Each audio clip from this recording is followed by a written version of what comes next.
বৰ্গ আৰু বৰ্গ সংখ্যাৰ বিষয়ে আলোচনা কৰি আছোঁ। বৰ্গ হ'ল, ধৰি ল'লোঁ এটা যিকোনো সংখ্যা যদি ইয়াৰ লগত এটা পূৰণ কৰা হয়,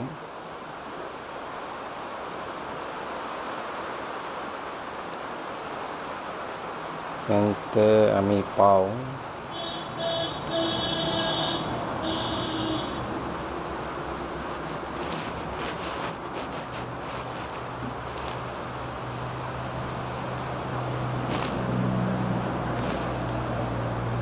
a into a equal to a square, অর্থাৎ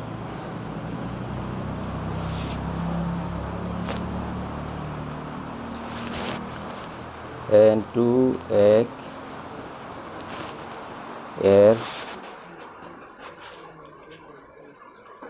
বর্গ সংখ্যা বলে।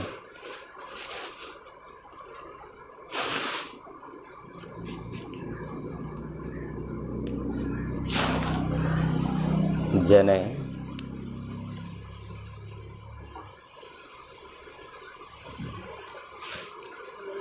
যেনে 2 square equal to 4, 3 square equal to 9,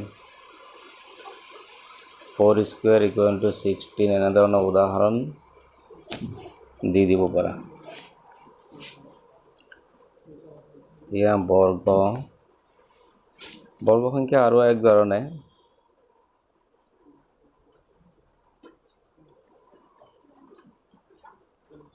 আন এক ধৰণেও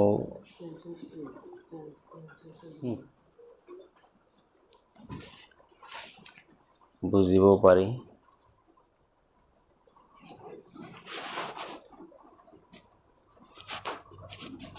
ত্ৰিভুজৰ চিত্ৰ ব্যৱহাৰ কৰি।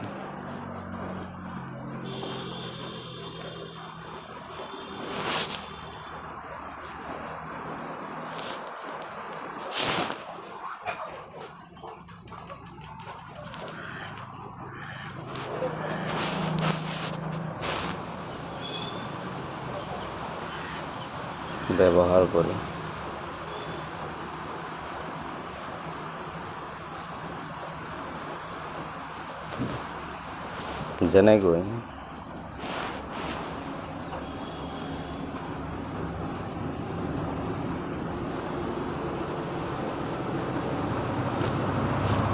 এটা 0 1, 4টা 0 দি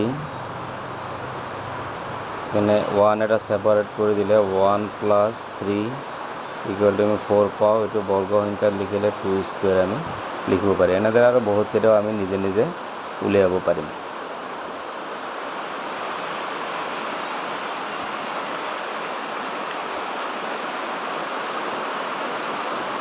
এতিয়া আহোঁ বৰ্গমূললৈ।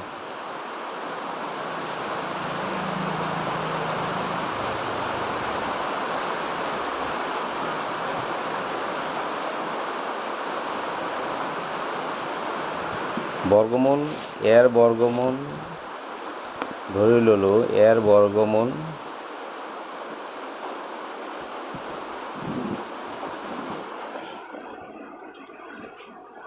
b হ'ব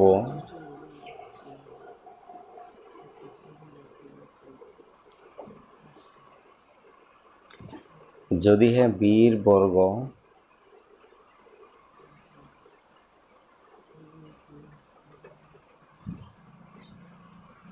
a হয়।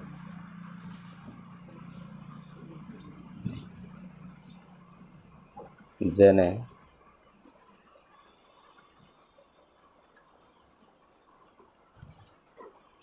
36ৰ বৰ্গমূল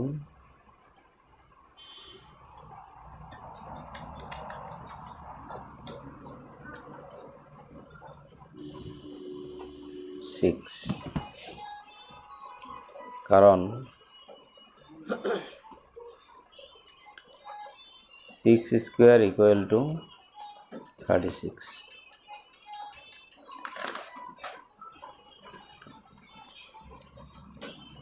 ইয়াত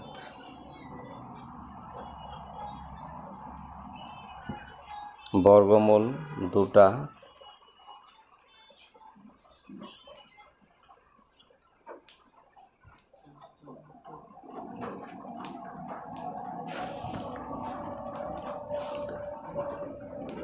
এটা +6 আৰু এটা -6 অৰ্থাৎ এটা যোগাত্মক আৰু এটা ঋণাত্মক হয়।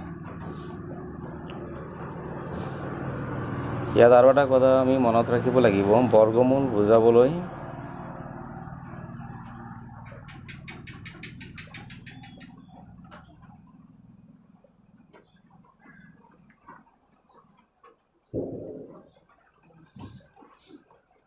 এই প্ৰতীক চিহ্নটো ৰুট ওভাৰ বুলি কয়।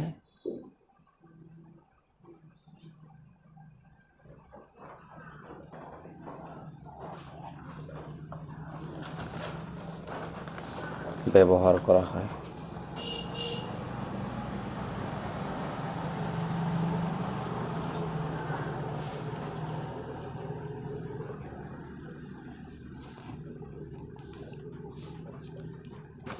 ইয়াত আমি আৰু এটা কথা মনত ৰখা উচিত হ'ব, যেতিয়া ৰুট ওভাৰ চিন দি পেলাই কিবা এটা বৰ্গমূল উলিয়াম তেতিয়া আমি তাত প্লাছ মাইনাছ চিন দিব নোৱাৰিম, অকল মূল সংখ্যাটোহে লিখিব পাৰিম। যিদৰে ৰুট ওভাৰ 81ৰ বৰ্গমূল হৈছে 9, 121ৰ বৰ্গমূল 11। এইটো আমি এটা কাৰ চিন দি পেলাই বুজাই দি আছোঁ বৰ্গমূলটো কেনেকৈ বুজোৱা হয়।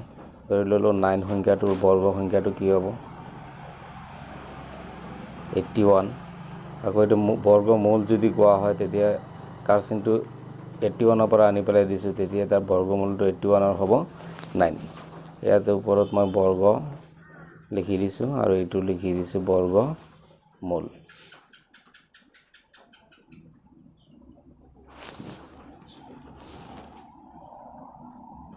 নোট এডাল দি দিছোঁ,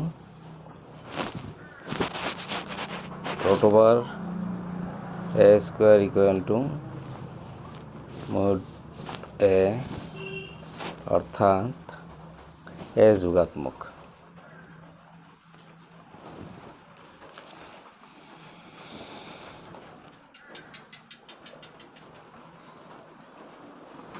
এতিয়া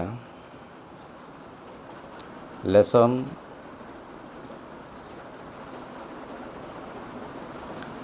3A বিষয়ে অলপ আলোচনা কৰোঁ। প্ৰথমখিনি আছে সত্য অসত্য নিৰ্ণয় কৰিব লাগে। এইখিনি প্ৰথমটো সত্য হ'ব, তাৰপিছৰটো সত্য হ'ব, চি নাম্বাৰ অসত্য হ'ব, ডি অসত্য, ই সত্য হ'ব, এফ সত্য, জি অসত্য, এইচ সত্য হ'ব, আইও সত্য হ'ব। গতিকে আমি এইখিনি এনেকৈ পাৰিম। গতিকে 2 নম্বৰলৈ যাওঁ। 2 নম্বৰৰ অংকখিনি কেনেকৈ কৰিব লাগে। 2 নম্বৰ বৰ্গমূলবোৰ নিৰ্ণয় কৰা বুলি আছে। 1 নম্বৰ অংকটো তাৰপিছত 2 × 3 স্কুৱেৰ, এইটোৰ বৰ্গমূল,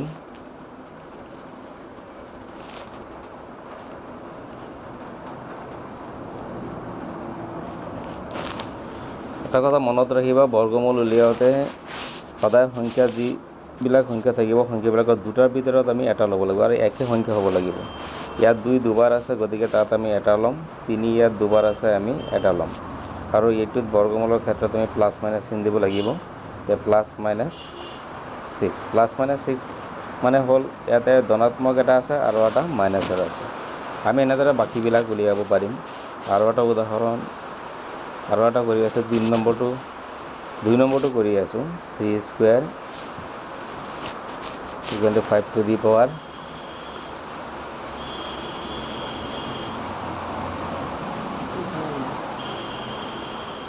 4, এইটো বৰ্গমূল প্লাছ মাইনাছ 3 × 5 স্কুৱেৰ।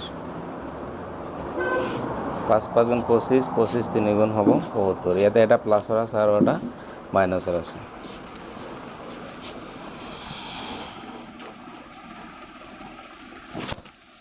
এনেকৈ বাকী যিখিনি আছে ইয়াৰ বাকীখিনি নিজে নিজে কৰিবৰ কাৰণে চেষ্টা কৰিবা।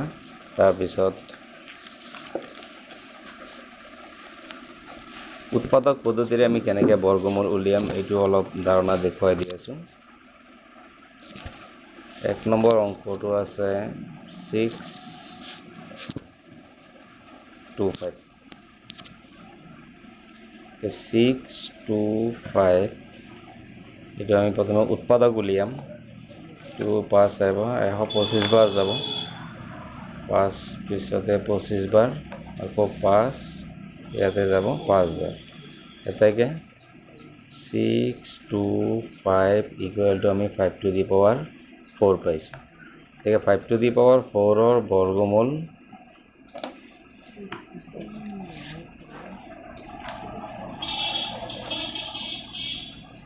লিখি পেলাই প্লাছ মাইনাছ 5 স্কুৱেৰ অৰ্থাৎ 25 আমি এনেকৈ উৎপাদক উলিয়াই পেলাই কৰিব পাৰিম